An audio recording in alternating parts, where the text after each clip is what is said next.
Welcome to the Voorheesville Central School District Curriculum Committee meeting on a cold November 23rd, 2021. All committee members are present, I believe, and we have an agenda that includes a discussion about graduation measures that the Board of Regents are taking a look at. We're going to look at the New York State 3 through 8 testing results from 2021. And there have been some course proposals for 2022-23 that we're going to discuss. So without further ado, we'll turn to the first subject matter. We've got information from the Board of Regents inviting everybody in the state to participate in a review of graduation measures. They're looking to determine whether or not some changes might need be in order. And people within our community, people on our staff, parents, students, board members, administrators, teachers, anybody is welcome to participate. There is a meeting on December 7th. This is a virtual meeting, regional meeting on December 7th at 2 p.m. There's a way to register online, and that information was sent out by the school district as to how to do that, and the questions that are going to be addressed at that particular session. Those questions, we've linked you to those. Are they going to be in the next page? Actually, I can share the tab that has, there they are. Okay. And so this is information that's online, and is that on our website? It is not. I can. Okay, but it was mailed out. It was emailed out to a lot of people, and you can see the questions that they want. There's 5 questions there that they would like to address, and there are ways in which you can participate either on December 7th, or you can submit your comments online at any time up to a certain point, and that will all inform the regents as they decide whether or not there's going to be some modifications to the graduation requirements that are required to graduate from high school here in New York. Is there anything else that needs to be said about this particular item? Yeah, I'm going to say that this work started prior to COVID. Right. So there was an initial meeting prior. I'm thinking the initial thoughts are the work prior to COVID and the work being done now. I don't know what that's going to look like or which voice is going to be loudest when that comes out, but the landscape of education is much different than it was prior. So I think people, when they're going to these things and having these conversations, they need to look at both of those, right? They have to look at what we were prior to COVID and what we are now, and have a concise conversation, because the concern is going to be that it's all one area and we're forgetting some of the other stepping points that were prior to COVID that were important as well. Anybody else?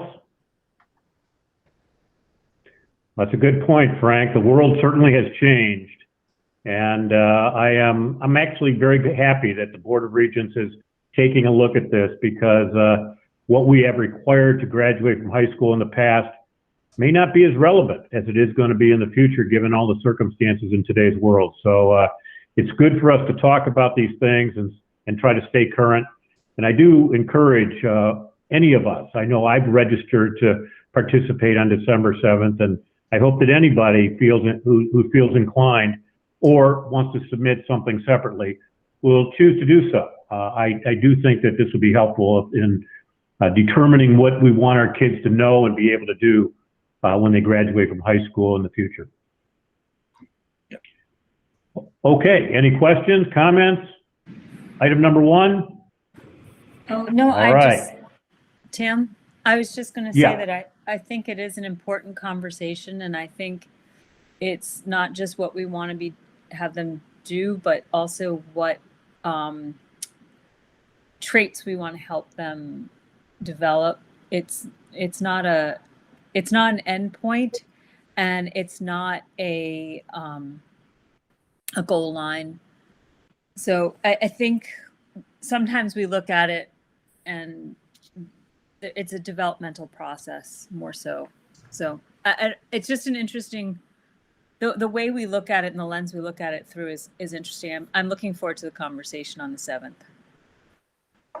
Well, that's a very good point, Rachel. It is a developmental process. You know, this whole K through 12 is our contribution to the development of these people, these young people, but they got a big life ahead of them.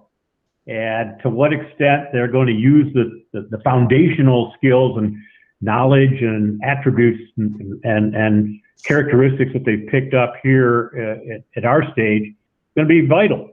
So I'm really think that we do have a strong contribution to make, but they have a long life beyond this. So we're at a developmental stage. Yes, very much so. Okay, so next is the review of the New York State 3 through 8 testing results. These were embargoed, as I understood, Yes. for a variety of reasons.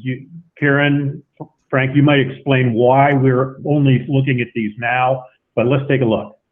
Sure. And I did share a small breakdown with the board when it was the release of the embargo came up. But you know, Karen, we felt it would be good to kind of go over them as well. So Karen, you want to talk about why they were embargoed for a little bit? Sure. First of all, I think we got the results back a lot later than even we usually do, because of COVID and the pandemic. What was created, what happened because of it, the circumstances around it, had the state looking for additional analysis and support from assessment experts.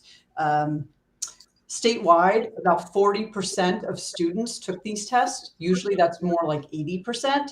So the state has been very clear to say we're not comparing district to district. We know that there are inequities, and that was further exacerbated when you had the pandemic situation. But we can take a look at this and think locally, think about students and share out that data so our teachers have that data, which we have done. Hey, Karen, didn't the state also say they don't even want district to use this to compare itself from year to year? Right? Yes, I think you said. Hey, Tim. Yeah. Is that me? Yeah. There we go. Does that help? I think so. But I'm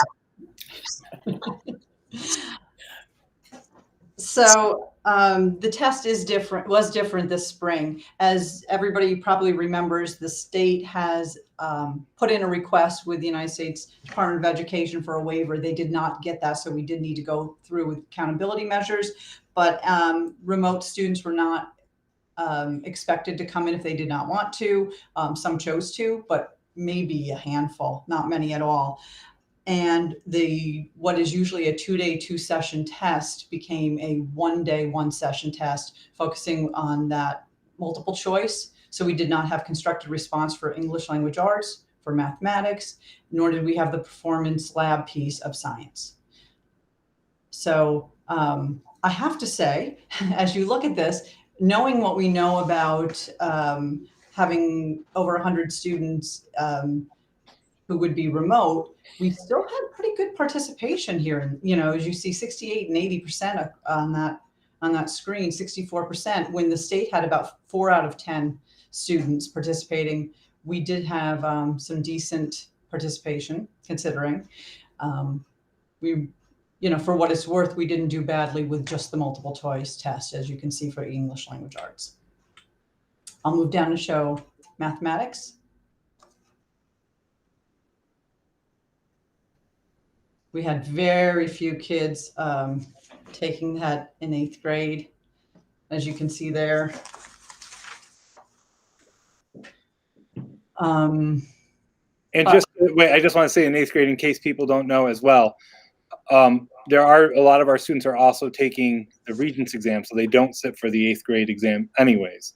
Correct. So it's already a portion of our students are already missing from that pool to take it, just in case you weren't aware.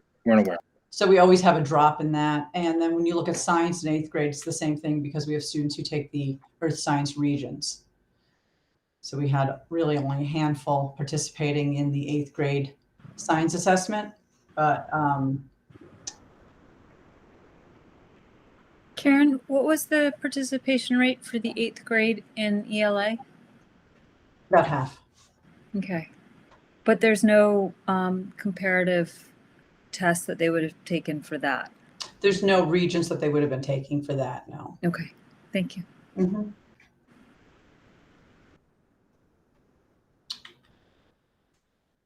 And that's really everything. Does anybody have any comments or questions about that?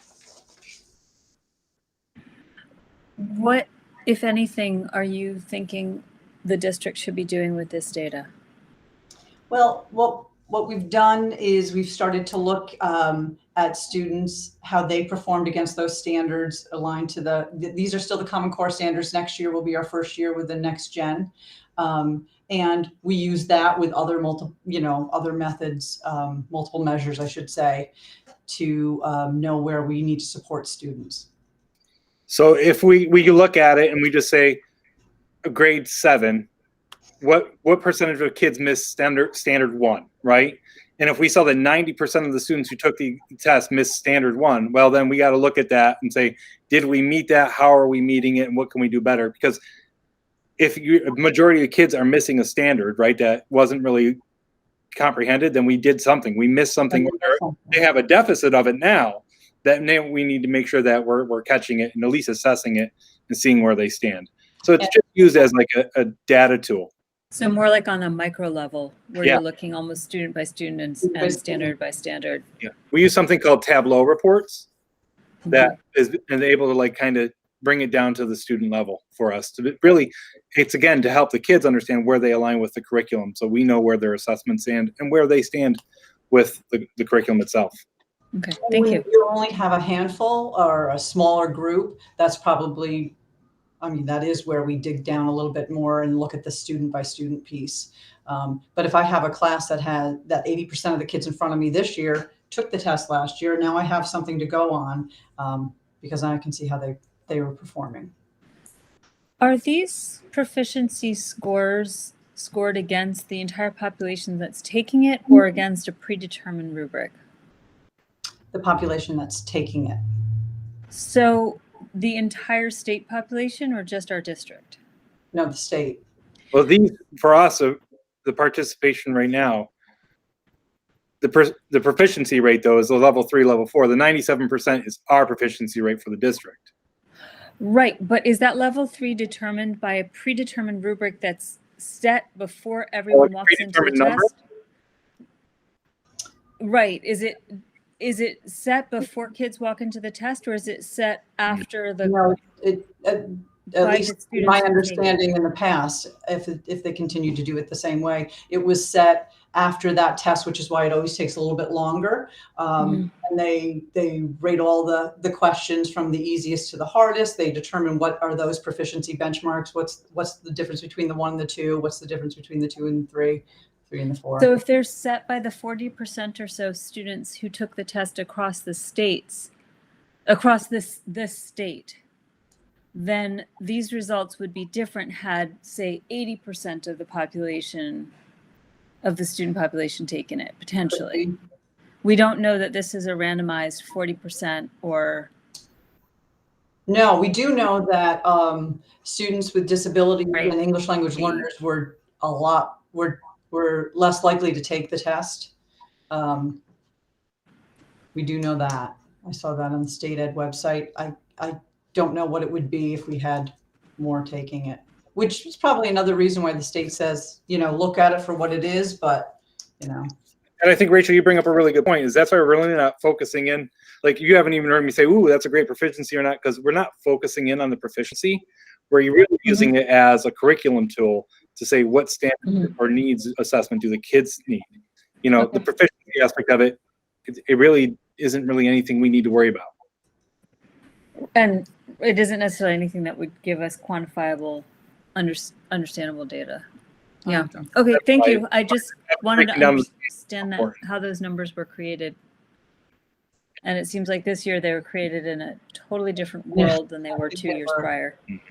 Yeah. In fact, Rachel, there were reused questions. Some of those things were prior year questions this time. Wow. It's a whole new world. It seems to me that given the fact that we had such a low turnout, understandably, and the fact that the proficiency is hard to measure, and we're going to a new generation standards, it almost seems like next year is going to be a restart or a reset. Is that a fair enough analysis? I mean, are we kind of starting over? It is a new test next year. We'll have to see how different it ends up. It's the same company that will be making it, but it's going to be hard to compare that to previous years. Yeah. I think in the end, what we have to do is, it's good to focus on proficiencies. We want to be able to stand where we are. We don't want to be on a list. But in the end, we take all of our data measures together. We know where our curriculum is and using it for what it is. How did our kids stand on that standard, or where were they? Breaking it down that way and looking at it as a tool to help students and teachers get better at their craft. That's what these are really meant for. The other stuff in my mind, it's there, it's important, but it's not the end all be all. None of these tests were used for the traditional accountability purposes, judging school districts and used for APPR and things like that. Am I correct? Yeah, correct. Yeah. So, maybe this is healthy. We're rethinking the use of this test data. Should be. Okay. Is there any questions about that? Test results? No, it was nice. I like the way you point out that it's been uncoupled from any sort of accountability, and hopefully they'll only have importance in terms of being one more tool in a tool belt. Well, I like the fact that it's being used to inform curriculum. That's what it should be used for, and I'm glad to hear that. Speaking of curriculum, we have a couple course proposals that sounds exciting. Why don't you tell us about those? So we actually only have one that we're sharing, because at this moment that we're sharing, at this moment, because we did get some after they got to me and Karen. I had some questions and concerns about them, and they weren't to the point where I was ready to say that this is something that I'm going to support or bring to the level where it needs to be. So we're going back and revetting those a little bit more and having the department chairs and people work on them. So it's when we're bringing something forward, it's going to be a benefit for the long haul. Good. And be very clear on the need of it. Good. So I will tell you that we are looking at one of the main things, and I've been talking about this for a while, is making sure that we have the ability for kids that have choice in the high school. So one of the things we're looking at, and the English department chair is working on and revetting with his staff, is course proposals for semester courses for grade 12. Just giving more choice for kids. Right now, there's not a lot of choice, and it's not allowing kids to get an ability to see where they want to go or learn from different options. We have the ability to do it, so we want to make sure it's done right and give more semesters choices for kids. So breaking it down, maybe it's public communications, maybe it's sports and literature, maybe it's creative writing, but just giving better options for our seniors or kids who want to double up, maybe even 11th graders or 10th graders who want to take an extra elective, giving them more options. So we are working on that. We don't have that ready yet. And there's a couple other things we're looking at with technology to be able to increase some of those things, but we're not there. The one that we are there, though, Karen, do you want to share? Actually, I don't have it drafted on there. Did you want me to? I have it. Give me one. I just can't. It's on my other desk. Give me 1 second. Okay. It is. What we definitely want to share is AP. Oh, I have the list. I just don't have it for a slide. Yeah, that's fine. So it's AP Spanish, AP UHS Spanish. So by the time our kids get into their senior year, there is no more electives in foreign language for them to take it all. So the creation of this one is an ability for them to be able to take an extra course for another year to be able to extend and also get college and or AP credit to move on to the future. So let's see. We do have the staffing to be able to make this work with Carrie Martinez right now. She's a 0.6. We're using her for COVID protocols. We can roll that over in the budget and still keep, because she's already doing 0.4, so that 0.2 extra could be utilized for the AP if the roller budget stays the same.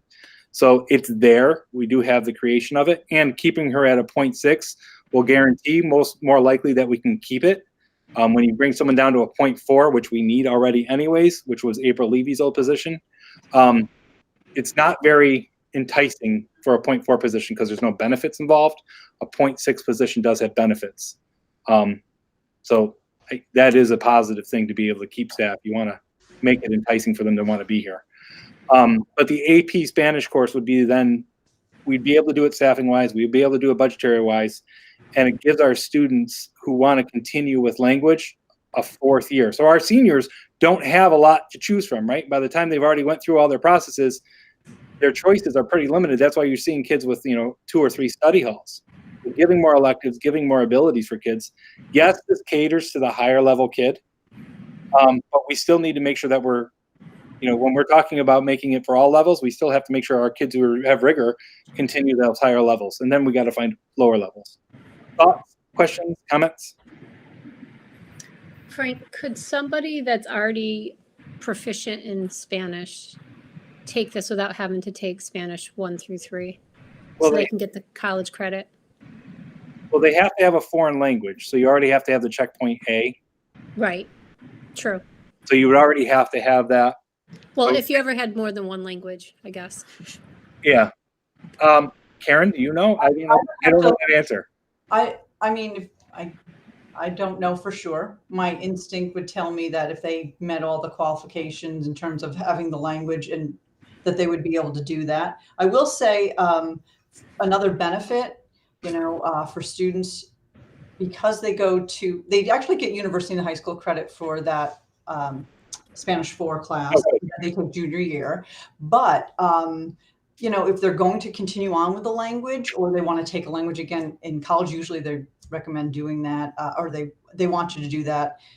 They will accept AP a lot of times, but to miss a full year and then have to return to that in college, that can be hard for kids to have lost a whole year of using that language. So this would also help bridge that too, which I think would be helpful.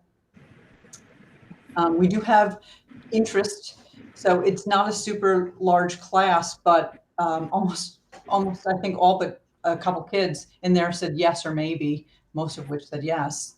What's the number? 10 out of 14 said yes, and then 2 more were maybes to take it for next year. And it's a full year? And it's a full year.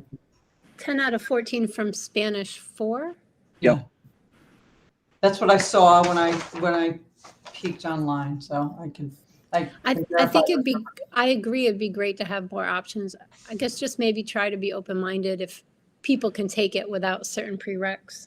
So are you saying Spanish? So let's say you've done checkpoint A, checkpoint B, and you're done. You've met your requirements for graduation. So that's through Spanish 3, right? Yeah. Yep. Right.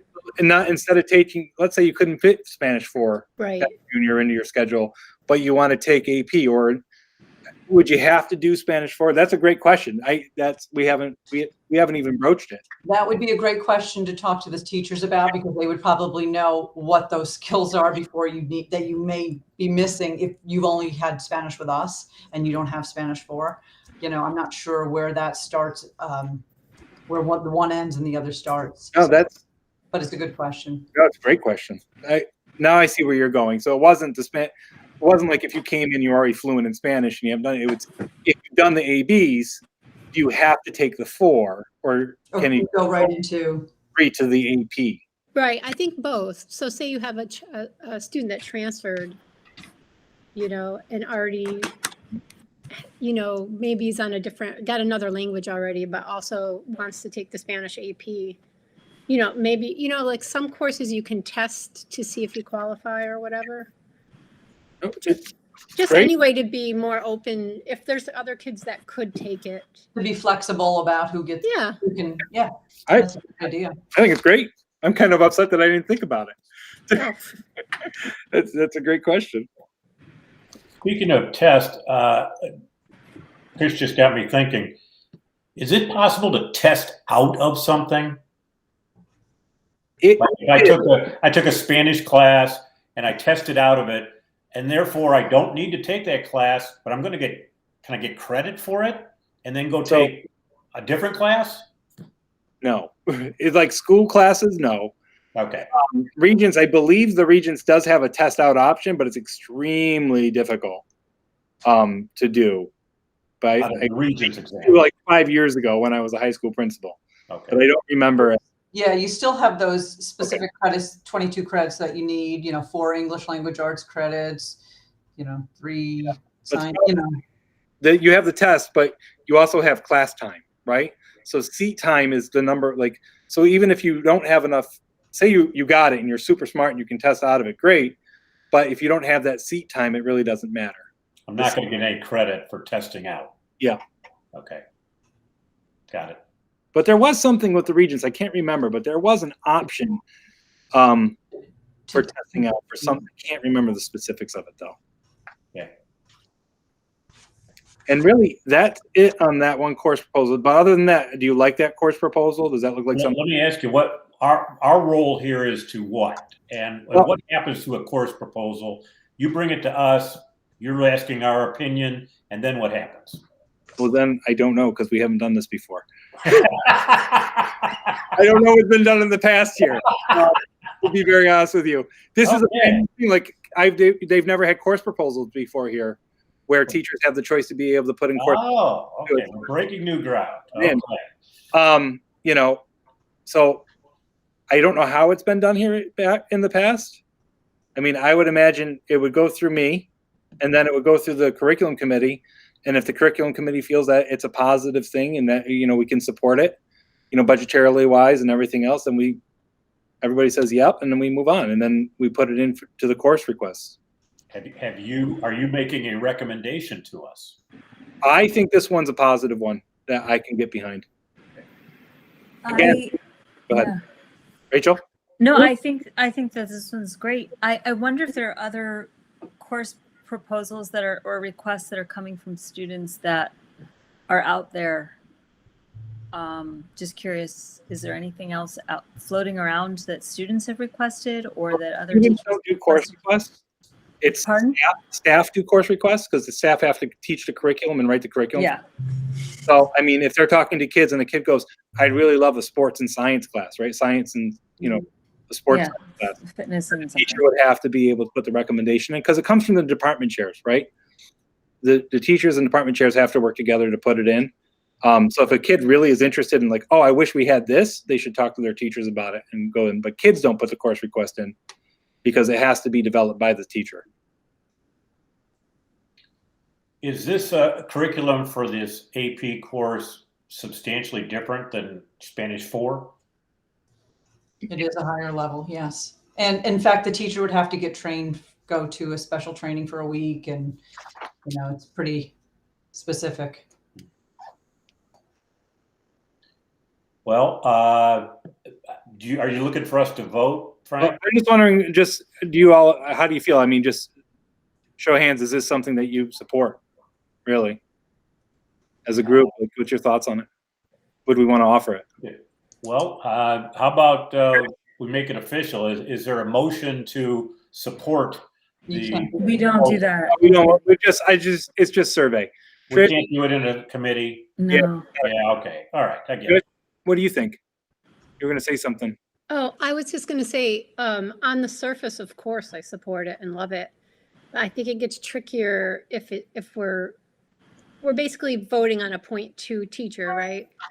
Well, it comes down to budget, right? Yeah. So I was going to say, like, if there's 10 things in front of me, Yeah. my answer might be different than if there was That's fair. only one thing in front of me. Yeah. So What does saying yes to this mean we say no to? Yeah. So Yeah. budget next year, right? Right now, I have this teacher in the budget, right? It was because they're already at 0.6. It's a rollover, so they're already there.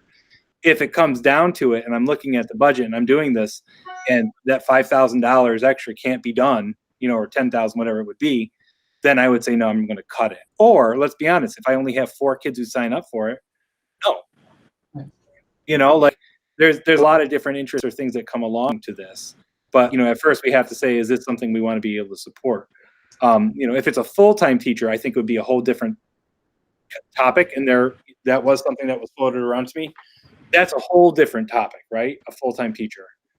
But this is a 0.6. Like the other ones, some of the other ones we're talking about is actually just a change of duties. Right. So it's not even, you know, a staffing person, or how we just schedule it differently. So, but yeah, this one, you're right. It's like, yep, it's great on paper, but in the end, if we can't afford it, then we can't afford it.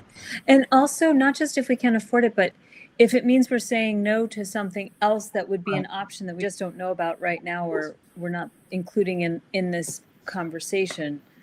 So it's, I mean, yeah, if we can't afford to do, you know, maybe there's some, or just, and it's not just paper and electric toilets, but another option for an enhanced course opportunity, then that would be, it's a different question. So if we say yes to, yeah, on paper, yes, this is a great idea. And I like the idea that it also keeps someone in the personnel that's a great addition to the district. That's important and valuable. But it's a question of, well, what does it mean that we're not able to do potentially?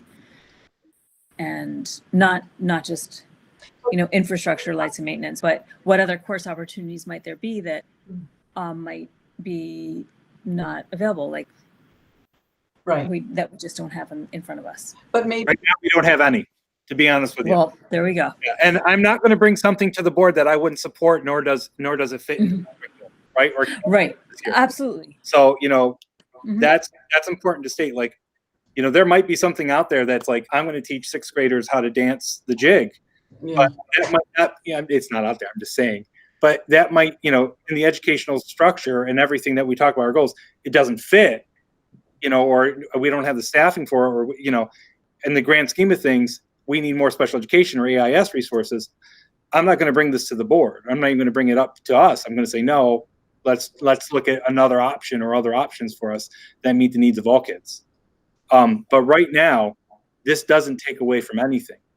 And the goal is going to be, as we look at all these, it's all going to be adding everything, and nothing should be. This is why I've done the course proposals, because in the past, there hasn't been an option. Kelly, you're the one who actually brought it up.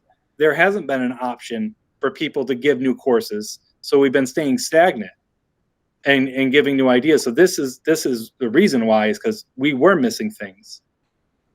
So I listened to Kelly. Before I was on this committee, you know, I'm going back a number of years when we hit budgetary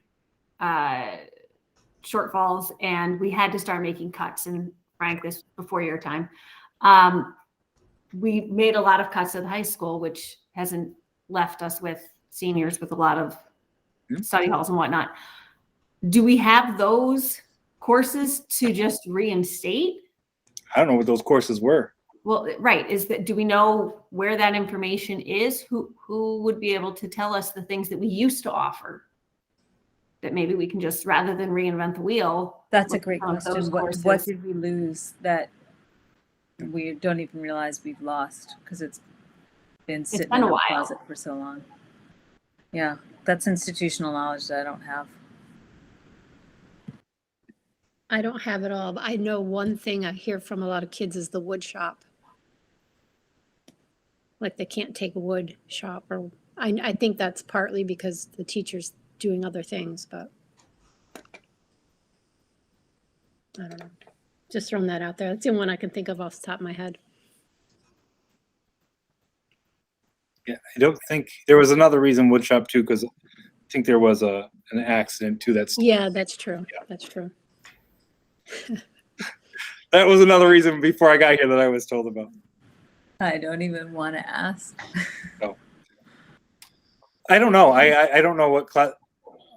I don't know if there was like a singleton that was offered in the high school, like business teachers, you know, or any of that stuff. I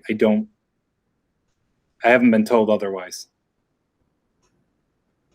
I can support the AP Spanish course if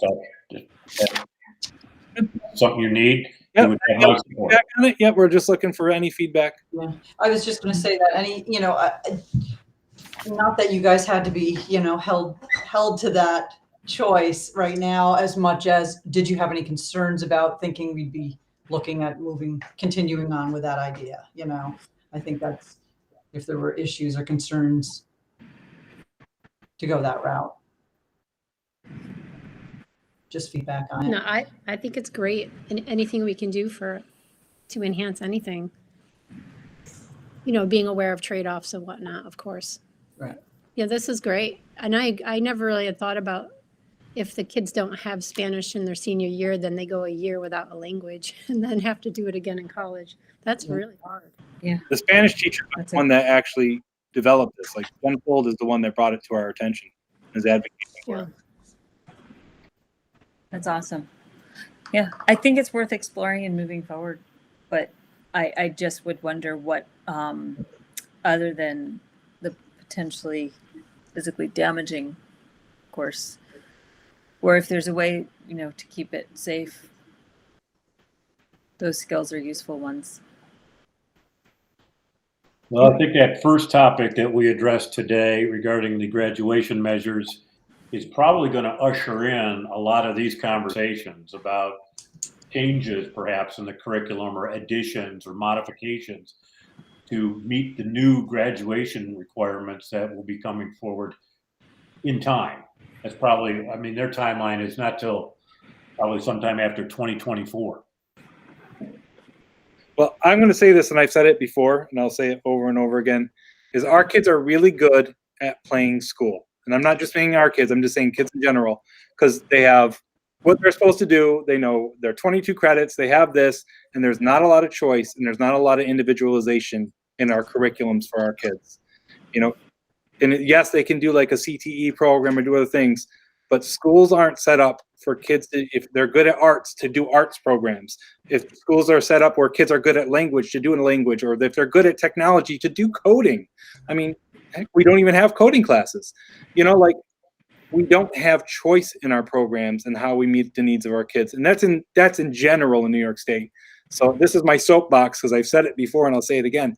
We have to do better when we're looking at creating an environment where we're making learners. So that's why this is, to me, this is a great baby step, but you know, there's more steps that we have to make. And I'm off my soapbox.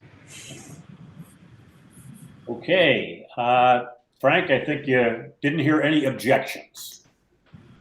Okay. Is there anything else on that particular issue? That item, anybody? We have talked about when we have meetings, and I thought we fell into every other month. Am I correct? But I think we want to do December. Oh, we do want to do December. Yeah, just because with course proposals and other things, we'll have more to talk about. So that's December 28th. Oh, that's not going to work. Oh, that's not helpful. Well, that at least if we go on the cycle of the fourth Tuesday of the month, which is what our cycle is, and that can obviously be modified. But Can we just go with the third Tuesday? And I go have on it on the December 21st. Yeah. 1st? do you? Okay. I do too. Okay, that's on my, let's see what I've got here. 21st. Okay, 21st. It is. We okay with the 21st, everybody? Yes. Yeah. All right, so that's when the next meeting will be at 3:30 on the 21st of December. And in the meantime, I wish everybody a happy Thanksgiving. Hey, take care, everybody. Happy Thanksgiving. Same. Happy Bye-bye. Thanksgiving. Everybody. Happy holidays, guys. Take care. Bye. Talk to you. Bye-bye.